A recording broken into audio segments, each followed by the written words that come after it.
Imagine you live in a country where your biggest worry is paying the rent, buying groceries, maybe saving a little for the future. You go to sleep with a wallet full of cash that feels solid, real, dependable.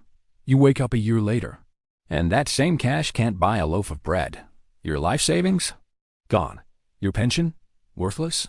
Your salary? Paid in stacks of notes that lose value between the time you rehanded them and the time you reached the bakery. You're not in a failed state, not in some tiny collapsing dictatorship. You're in Germany, a modern industrial country, educated, advanced, proud. And overnight, it feels like money itself has turned to dust. That is not a metaphor. That is exactly what happened in the early 1920s, when the German mark went from one of Europe's respected currencies to something people shoveled in wheelbarrows and burned for heat. You've probably seen the images. Children playing with bricks of banknotes, women pushing wheelbarrows full of cash, prices doubling in days, then in hours. But those are just the pictures. Behind them is a brutal question. How does a currency actually die? How does a country that once saved in its money end up measuring prices in trillions and using its banknotes as wallpaper? This is the story of the day Germany's money turned to dust, the hyperinflation of Weimar Germany, the wheelbarrows, and the death of a currency.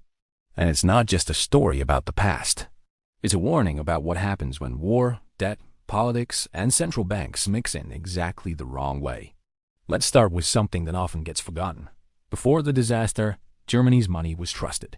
Before World War I, the German Empire had a strong, modern economy. Industry was booming, exports were growing, and the mark was tied, one way or another, to gold.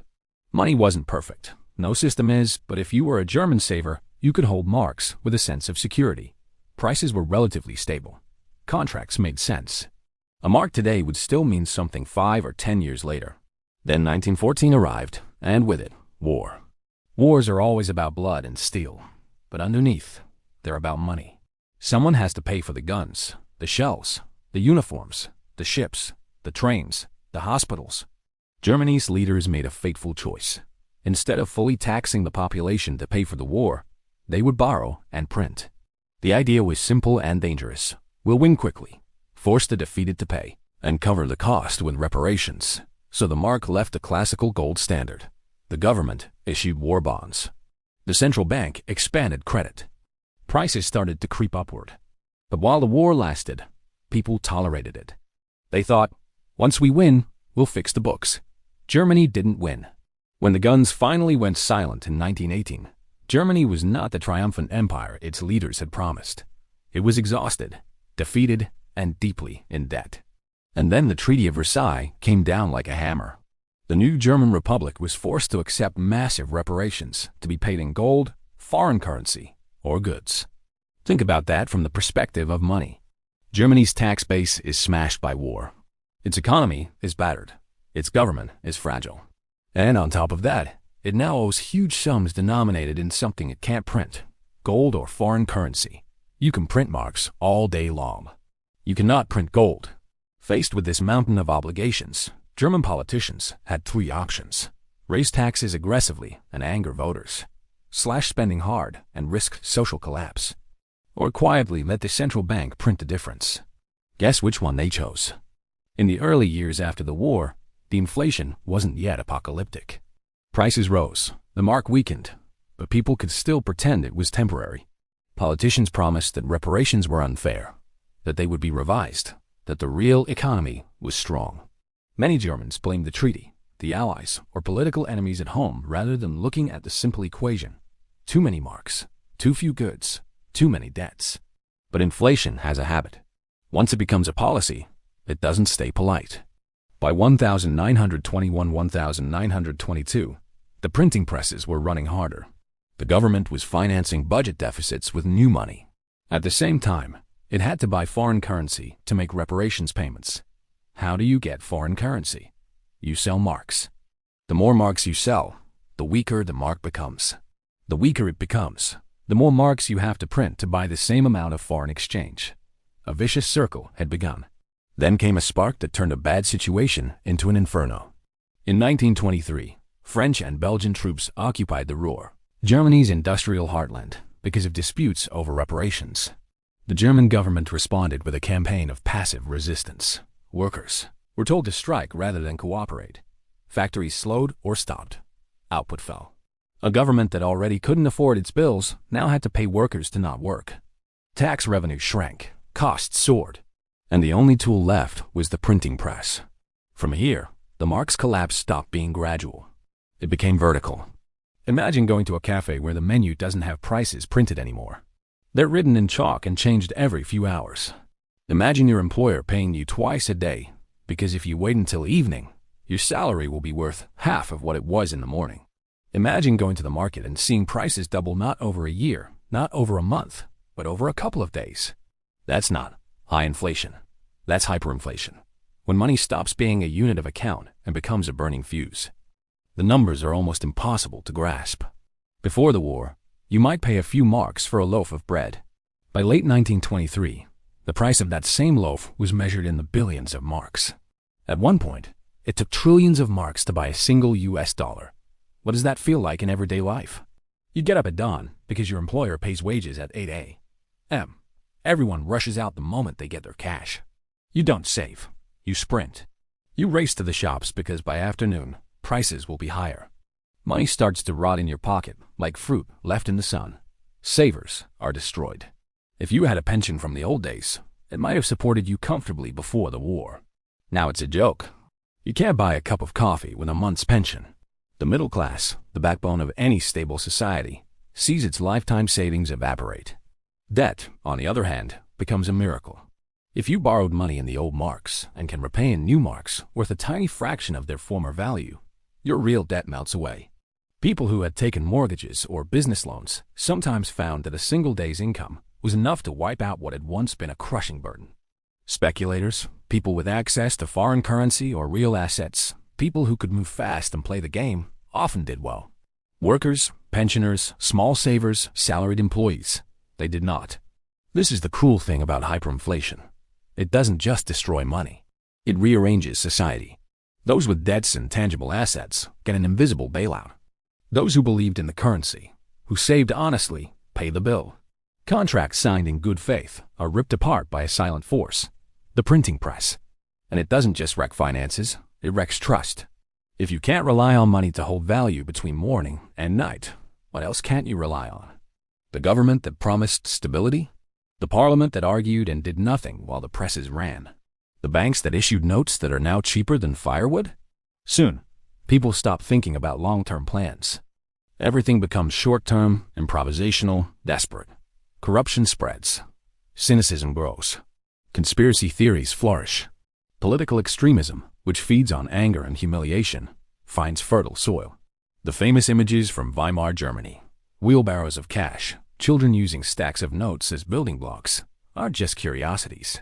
They are snapshots of a society where money has ceased to be a shared language. But if this was a death, how did it end? How do you bring a dead currency back to life, or replace it? By late 1923, everyone understood that the mark was finished. The economy was paralyzed. Tax collection was meaningless. By the time the state received payments, the money was worth almost nothing. It was clear. You can't tax in a currency nobody trusts. You can't run a state on a unit of account that evaporates. The solution, when it came, had two parts, a new currency and a new story. The new currency was the Rentenmark. It wasn't backed by gold. Germany didn't have enough. Instead, it was backed by claims on real assets, land, industrial property, the underlying productive base of the country. Its issuance was tightly controlled. There would be no more unlimited printing. But a new currency alone isn't enough. You can print as many new notes as you want. If nobody believes you've changed, the spiral will continue. What Germany needed was a credible signal that the game had changed, that the printing presses would be reined in, that the state would live within its means. So monetary policy was tightened. The central bank was restrained. Fiscal policy was adjusted. International assistance and plans, like the Dawes Plan, restructured debt and reparations, buying time. The psychological message was clear. The old insanity is over. This is different. Remarkably, once people believed the story, the hyperinflation stopped. Prices stabilized. The wheelbarrows disappeared. Shops started posting prices in the new currency. Contracts could be written again without needing to adjust them every hour. But even though the numbers stabilized, the damage didn't just vanish. The middle class that had been gutted by hyperinflation didn't suddenly get its savings back. The elderly, who had watched pensions evaporate, didn't get retroactive justice. The distributional effects of the hyperinflation were locked in. Winners had won. Losers had lost. And the memory remained.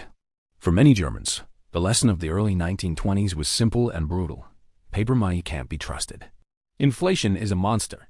The government will sacrifice us if it has to. This collective memory had consequences. In the late 1920s and early 1930s, when the world slid into the Great Depression, German authorities, terrified of repeating hyperinflation, leaned toward deflationary, hard money policies. They were obsessed with not letting prices rise, not letting the currency slide, not printing. The scar of one extreme helped nudge the country toward the other extreme. We all know what political forces rose in that environment of economic misery, humiliation, and anger. Hyperinflation didn't single-handedly create them, but it cracked the foundation of trust that any stable democracy needs. So what are the deeper lessons of the day Germany's money turned to dust? The first is deceptively simple. Money is a story with numbers attached. On paper, Germany had a sovereign government, a central bank, and the legal right to issue its own currency. It could print as many marks as it wanted. In theory, that's power. In reality, the moment people stop believing the story, that power becomes meaningless. A piece of paper with 1 trillion printed on it is just a piece of paper if nobody wants it. The second lesson is that hyperinflation is not just lots of printing. It's a chain reaction. It starts with a shock. War, defeat, crisis. The state is unable or unwilling to match its promises with real resources. It turns to the central bank to fill the gap. Prices start to rise. People begin to expect more inflation. They spend money faster because they fear holding it. The velocity of money increases, making inflation worse. Tax collection breaks down. The state's real revenues collapse. It prints even more to cover the shortfall. At some point, the feedback loop explodes and the currency dies. By the end, it's not really the government causing inflation. It's the entire society trying to get rid of money as fast as possible. Everyone is passing the hot potato onward. Nobody wants to be the one left holding it when it cools into worthless dust. The third lesson is uncomfortable. The people who caused the crisis are not always the ones who pay for it. Politicians who pushed impossible promises may leave office. Leaders who chose the easy option of printing instead of taxing may not be the ones whose pensions evaporate. The burden falls on those who trusted the system, who believed that a unit of money would mean something in 10, 20, 30 years. The fourth lesson is more general and very relevant today. Financial history doesn't repeat exactly, but it rhymes. We are not Weimar Germany. The world is different. Institutions are different.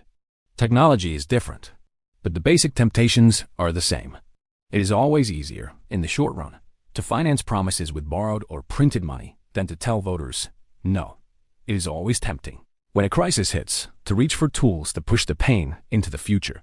It is always attractive to believe that this time we can manage it, that we can print, stimulate, or support without consequences.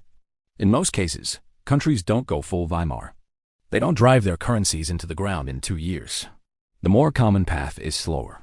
Persistent inflation, creeping financial repression, stealth transfers from savers to debtors. The lesson from Weimar is not every central bank equals hyperinflation. The lesson is that there is a breaking point.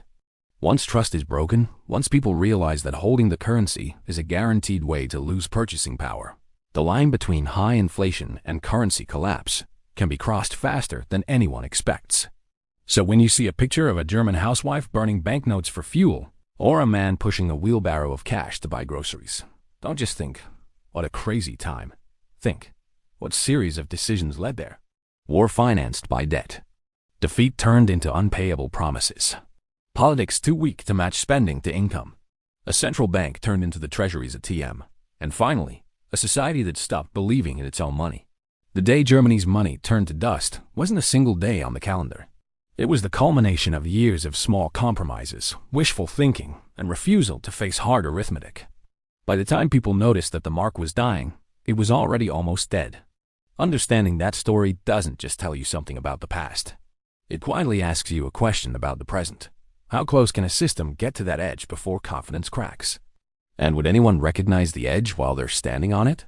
That's the kind of question financial history exists to ask, not to scare you, but to make sure we don't to sleepwalk into disasters that our grandparents and great-grandparents already lived through.